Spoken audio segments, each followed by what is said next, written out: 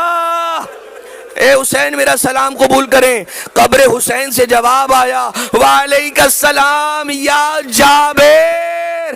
اے چچا جابر میرا بھی سلام لو.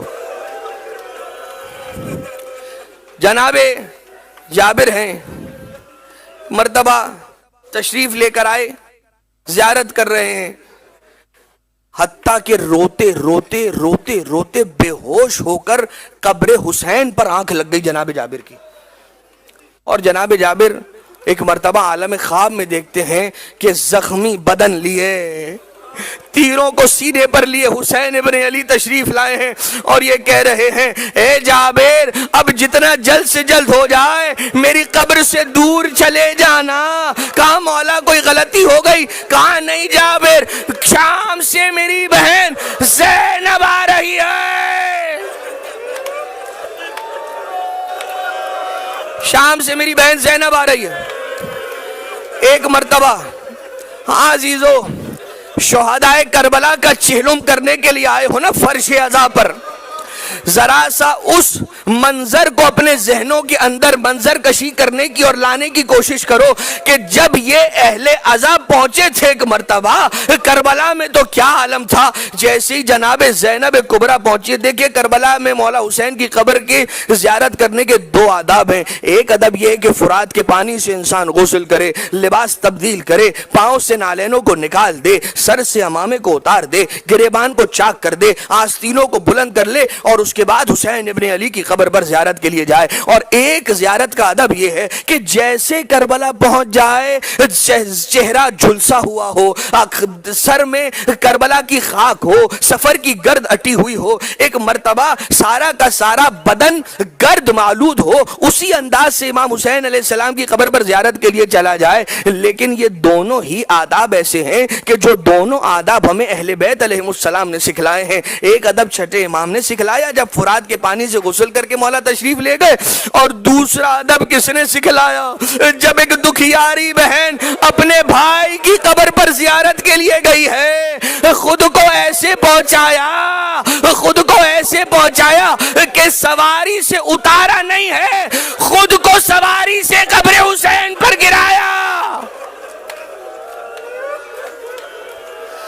اور جیسے ہی زینب قبر جناب حسین پر گری ہے, رو رو کر یہی بیان کرنے لگی, اے بھیا حسین لٹ کر آ گئی, حسین شام سے آ گئی, مگر اے مولا اے میرے بھیا حسین, تیری بہن یہاں آئی تو ہے مگر شرمندہ ہو کر آئی ہے, اس لیے کہ جو امانت تو نے میرے سپرد کی تھی زینب اس امانت کا خیال نہ رکھ سکی.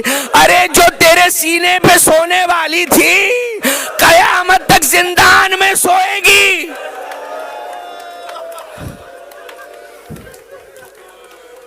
ہاں عزیزو, جناب زینب ہیں, ایک مرتبہ مولا حسین کی قبر پر آتی ہیں, خود کو گراتی ہے, کہتی ہے بھیا ہمیں کوفہ کے دربار میں بے چادر کے لایا گیا, بھیا ہمیں تازیانے مارے گئے, بھیا میری چادر کو چھین لیا گیا, بھیا سکینہ کو تماچے مارے گئے, بھیا بیمار کا بستر کھینچا گیا, بھیا زین العابدین کو ہتھکڑیاں پہنائی گئی, خاردار توق پہنایا گیا. اپنا بہن زینب کبریٰ نے قبر حسین پر جب کیا ہے, ایک مرتبہ قبر علی اکبر کو دیکھا ہے, کہا یہ قبر کس کی ہے کہ جو قدم مبارک حسین کے ساتھ ہے, کہا یہ شبیہ پیغمبر کی قبر ہے.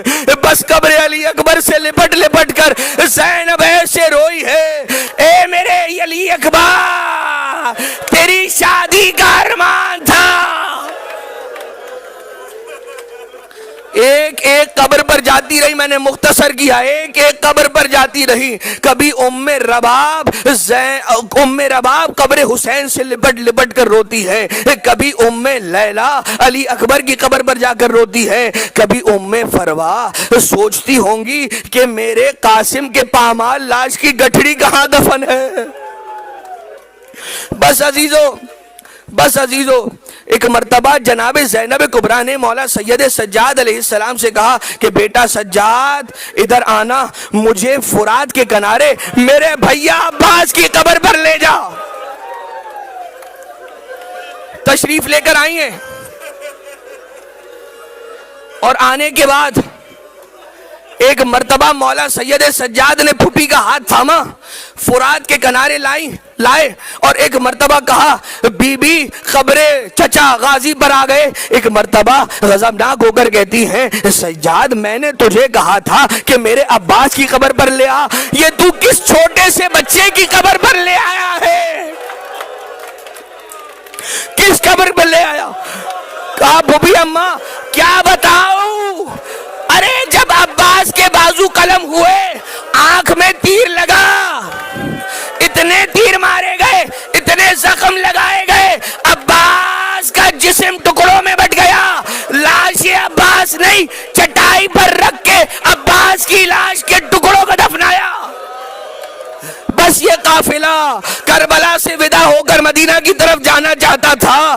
ایک مرتبہ ہر بی بی سوار ہونے لگی سوائے ایک بی بی کے, وہی بی بی کہ جس کا نام آپ کے ذہنوں میں آ گیا. یہ بی بی کون ہے کہ جو اپنے والی حسین کی قبر سے لپٹ لپٹ کر روتی ہے, کہتی ہے بیٹا سجاد قافلہ بھی چلا جائے, تم بھی مدینہ چلا جاؤ, میرا مدینہ میں اب کوئی کام نہ رہا. ارے میرا مدینہ میں کوئی رہا ہی نہیں.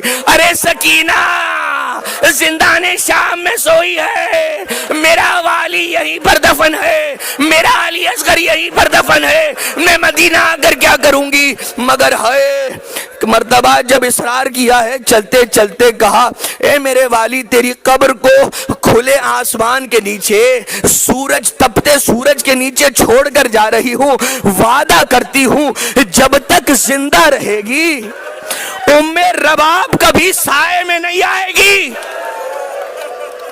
کبھی سائے میں نہیں آئے گی. اور آپ پیاسے شہید ہوئے, کبھی ٹھنڈا پانی نہ پیے گی ام رباب. مدینہ آ گئی, سائے میں نہ بیٹھتی تھی. مدینہ آنے کے کچھ دن بعد رباب چل بسی.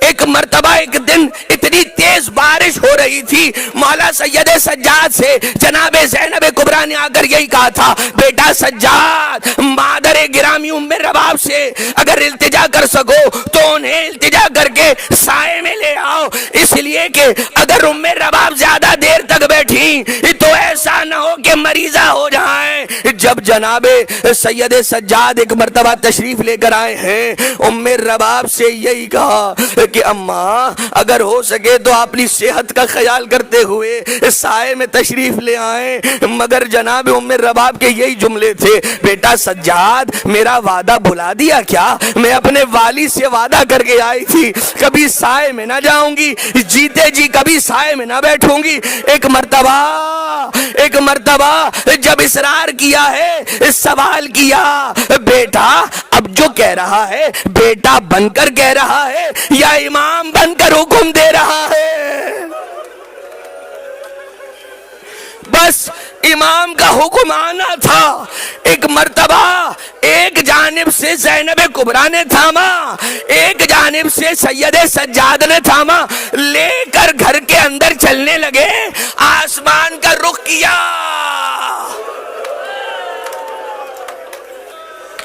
بار الہ میرے وعدے کی لاج رکھ لینا, میں نے تپتی ریت پر اپنے والی کا بے کفن جنازہ دیکھا تھا. ایک امام سے کیا وعدہ, ایک امام کا حکم ہے, یہ کہنا تھا. ایک مرتبہ ام رباب لڑکھڑائی, جناب زینب نے سہارا دیا, مولا سید سجاد نے اٹھایا, بس اتنا ہی کہا انا للہ و انا الیہ راجعون۔ او میرا باپ اس دنیا سے رخصت ہو گئی۔